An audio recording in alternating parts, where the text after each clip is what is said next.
दोस्तों हम सभी लोग अमेज़ॉन पर कुछ ना कुछ खरीदते रहते हैं। कभी हम अमेज़ॉन पे लेटर का इस्तेमाल करते हैं, कभी क्रेडिट कार्ड का इस्तेमाल करते हैं और कभी हम चीज़ों की ईएमआई भी बनवाते हैं, जैसे मैंने भी बनवाई थी। आप देख सकते हो यहाँ पर काफ़ी सारी ईएमआई जो है मैंने पे करी अलग अलग चीज़ों की।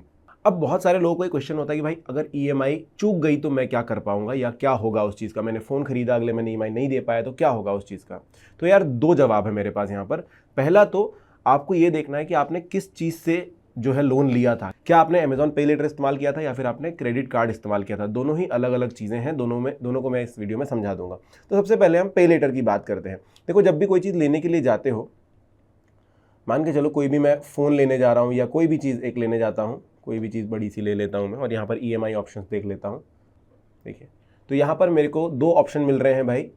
24% इंटरेस्ट लग रहा है, लेकिन 9 महीने का और 12 महीने का दो ऑप्शन मिल रहे हैं अमेज़ॉन पे लेटर पर। इससे भी मैं ईएमआई बनवा सकता हूं और डेबिट कार्ड या अदर ईएमआई, क्रेडिट कार्ड का ईएमआई भी बनवा सकता हूं। अगर मैं एक्सिस बैंक क्रेडिट कार्ड देखूं तो भाई इन्होंने बोला कि ये चीज़ है। अब सबसे पहले अमेज़ॉन पे लेटर की बात करूंगा मैं, तो भाई इनका जो रीपेमेंट है वो बहुत ही अलग तरीके का है। मैं आपको वो सारी चीज़ें एक साथ दिखा देता हूँ।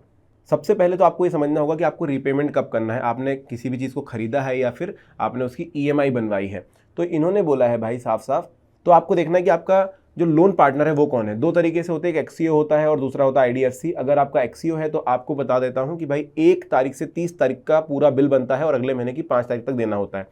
सिंपल बात है कि अगर आपने 1 जून को कोई चीज़ खरीदी है या फिर आपने 30 जून को कोई चीज़ खरीदी है तो उसका बिल अगले दिन बन जाएगा, यानी कि 1 जुलाई को, और 5 जुलाई से पहले आपको देना होगा। लेकिन अगर आपका लोन पार्टनर आईडीएफसी है तो आपको जो है 1 जून से 15 जून के बीच में खरीदी हुई चीज़ों के लिए अगली 5 तारीख तक पैसे देने होंगे और 16 जून से 30 जून के बीच में खरीदी हुई चीज़ के लिए अगस्त में वो पैसे देने होंगे। ये आपको पता होना चाहिए।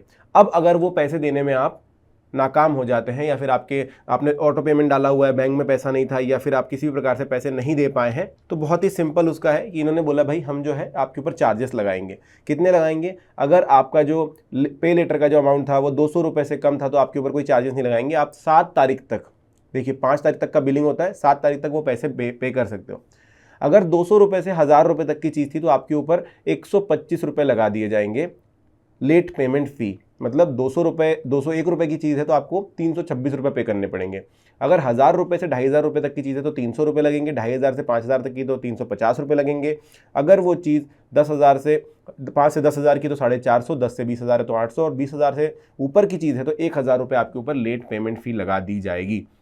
अब आप बोलोगे अगर ये भी हमने पे नहीं किया तो क्या होगा? तो फिर आपके ऊपर लीगल एक्शन लिया जाएगा।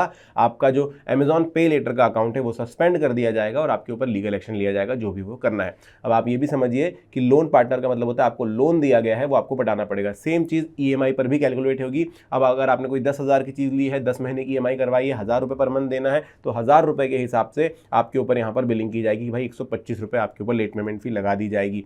नहीं पटाते हो तो फिर आपका जो अकाउंट है वो सस्पेंड कर दिया जाएगा। तो ये देखिए कि what happens if I don't pay my EMI on time. यहाँ पर साफ लिखा not paying your EMI on time could result in a negative impact to your CIBIL score and all other bureau scores. ये तो एक चीज़ होगी। उसके अलावा इन्होंने बोला है कि to prevent suspension of Amazon pay later facility, further actions on your Amazon account and avoid any legal action. आपको ये जो आपका क्रेडिट है वो बराबर रखना है। तो ये चीज़ें आपको ध्यान में रखनी है कि भाई आपके ऊपर लीगल एक्शन लिए जा सकते हैं अगर आप इनकी ईएमआई नहीं पटाते हैं या फिर आप पे लेटर का पैसा वापस नहीं करते हैं। दूसरा है, अगर आपने क्रेडिट कार्ड से वो लोन लिया हुआ है, अगर आपने क्रेडिट कार्ड से वो लोन लिया हुआ है तो आप सभी को पता है कि भाई बैंक जब लोन लेता है तो वो पूरी चीज़ें आपसे प्रॉपर करवा के लेता है। आपका पैन वगैरह सब कुछ लेके रखेगा, आपकी पूरी डिटेल्स लेकर रखेगा और फिर आपके साथ क्या करेगा, आपका सिबिल स्कोर पहली बात तो कम हो जाएगा। अभी सिबिल स्कोर क्या है कि अगर आप एक दिन भी लेट होते हैं ईएमआई पे करने में तो सिबिल स्कोर खराब हो जाता है आपका। और देखो इन्होंने बोला can lead to a drop in the score of 50 to 70 point, जो कि बहुत ज़्यादा हो जाते हैं। 900 पॉइंट में से 50 से 70 पॉइंट जो है कम हो जाना। अब सिविल स्कोर अगर कम हो जाएगा तो क्या होगा कि भाई जो भी लोन देने वाला जो लेंडर होता है ना, वो हमेशा देखता है कि भाई 750 के ऊपर किसी का स्कोर है तो उसको थोड़ा इजीली मिल जाएगा, वरना फिर थोड़ा सा रिस्की बोरोवर लगता है उनको, फिर वो लोन देने में हिचकिचाते हैं, फिर आपकी लोन की लिमिट नहीं बढ़ाते हैं, आपको बड़ा लोन देने में कतराते हैं, तो वो नहीं हो पाएगा। आगे चल के लोन लेने में दिक्कत आपको होगी। ये देखो क्रेडिट वर्दीनेस की ही बात कर रहा था मैं, तो यहाँ पर इन्होंने बोला कि भाई रिस्की बोरोवर दिखा तो वो सामने वाला लोन देने में कतराएगा, आगे दिक्कत हो जाएगी। साथ में पेनल्टीज आर लीव्ड, पेनल्टी भी आपके ऊपर लगाई जाएगी। ये 1 से 2% हो सकता है आपकी ईएमआई अमाउंट का, जो कि अगले 1-2 दिनों के लिए आपको बताया जा सकता है। और साथ ही इन्होंने आगे लिख रखा है कि भाई प्रॉपर्टी माइट बी सीज, तो आपकी अगर प्रॉपर्टी के अगेंस्ट आपने लोन लिया हुआ है, अगर क्रेडिट कार्ड पे कहीं से भी, तो वो भी हो सकता है। तो कहने का मतलब ये कि अगर आपने मोबाइल फोन खरीदा क्रेडिट कार्ड पे तो वहाँ पर कोई प्रॉपर्टी आपने नहीं दी है, लेकिन आपका मोबाइल फोन भी जा सकता है। जो बैंक ने आपको लोन दिया है वो सीज करने के लिए आ सकता है। अगर आपने लैपटॉप खरीदा है तो वो सीज करने के लिए बैंक आ सकता है, अगर आपने क्रेडिट कार्ड का इस्तेमाल किया है। अगर आपने अमेजोन का इस्तेमाल किया तो आपके ऊपर लीगल एक्शन लेगा, फिर कैसे भी करके उनको जो है पैसे अपने वापस चाहिए होते हैं। इसलिए अपनी ईएमआई जो है टाइम पे पटा दीजिए।